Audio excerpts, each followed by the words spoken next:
datang dari kepanjangannya adalah Suku Bintuni Bersatu. Nah, itu visi kami untuk bagaimana menjalankan bisnis, tapi dengan tetap memperhatikan bahwa bisnis itu sebagai media untuk bisa mempersatukan.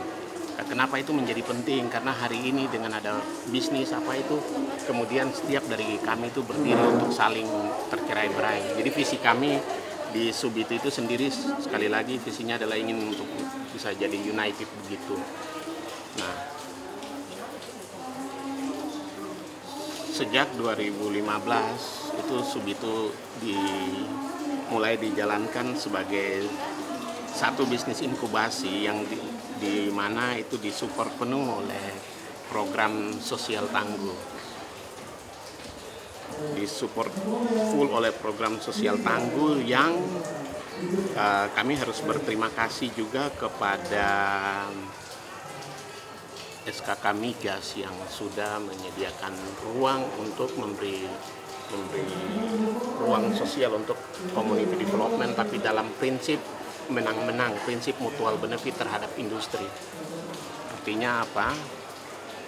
Orang Bintuni di sekitar Bintuni yang dilatih, diberi ruang untuk kalau sudah bisa berkontribusi ke bisnis itu sendiri. Itulah tadi saya bilang beberapa unit bisnis yang bisa mulai growing up. Sebagai contoh tadi sempat saya sampaikan bahwa bisnis HVAC, bagaimana menyiapkan orang lokal dari yang tidak punya pengalaman dan pendidikan cukup untuk menjalankan bisnis itu, mereka dilatih, dibawa, ditaruh di tempat yang benar-benar punya expertise untuk mendevelop orang. Mereka dilatih, disertifikasi, jadi mereka tersertifikasi dan hari ini bisa menggarap pasar di Papua Barat terutama. Sebagai contoh di Sorong, anak-anak sudah punya pasar tetap dan mereka menggrab pasar untuk AC itu sudah lebih dari 2000-an unit AC yang digarap. Di Manokwari juga sama, dan juga sudah masuk ke industri minyak untuk itu. Tadi saya sempat bilang bahwa di saat pandemi, di saat seperti ini, pasar tetap terbuka untuk anak-anak. Dan itu dikerjakan oleh orang lokal.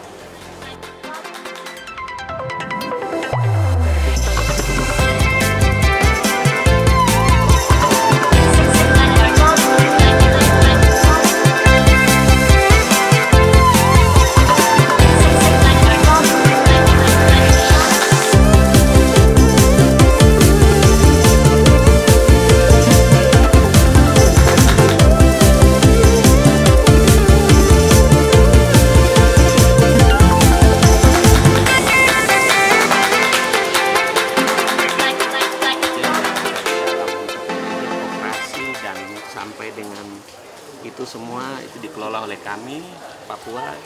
Sayangnya itu anak-anak muda Papua yang harusnya, bukan sayang, tapi saya melihat bahwa ini ruang untuk menyiapkan mereka. Dari begitu selesai kuliah kami sudah taruh untuk posisi leadership.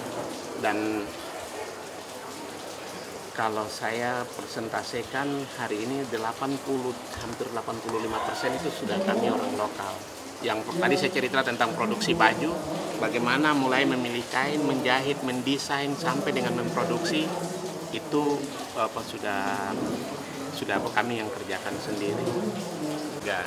Jadi kami misalnya untuk garmen kami tetap jaga kualitas sehingga harga tidak bergeser banyak. Yang kedua, kami percaya bahwa setiap orang yang berkunjung ke tempat-tempat itu pasti dia membutuhkan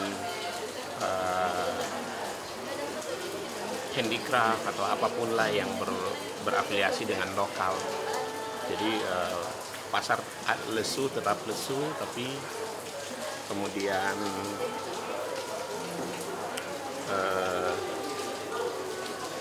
tetap masih ada ruang untuk bisa berdiri. Mungkin ada rencana untuk membuka pasar, mungkin tidak. Tapi kalau memastikan bahwa cara kita berbisnis itu yang kita harus caranya misalnya, saya ada punya first brand, second brand, third brand, itulah yang kemudian outletnya boleh sama, tapi segmen pasarnya yang di sequence lagi dimasuki berbeda-beda.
Punya 3 outlet, kami juga aktif untuk ikut pameran.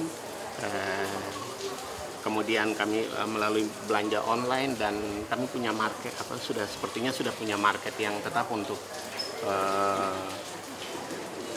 boleh dibilang visitor untuk beberapa tempat yang produk yang berkhaskan Papua itu kami sudah punya pasar, sepertinya sudah punya pasar tetap yang bisa untuk itu, untuk survive begitu. Itu di Sorong satu outlet di Sorong. Tolong kalau berkunjung ke Sorong dan ingin mendapatkan produk yang punya kualitas cukup, kami yakin Subito memproduksi produk yang sama. Kami punya produk setara C59 kalau pasar nasional. Terus di Manokwari kami punya Subito, dan di Bintuni sendiri kami punya factory sama sekalian dengan outlet di Bintuni.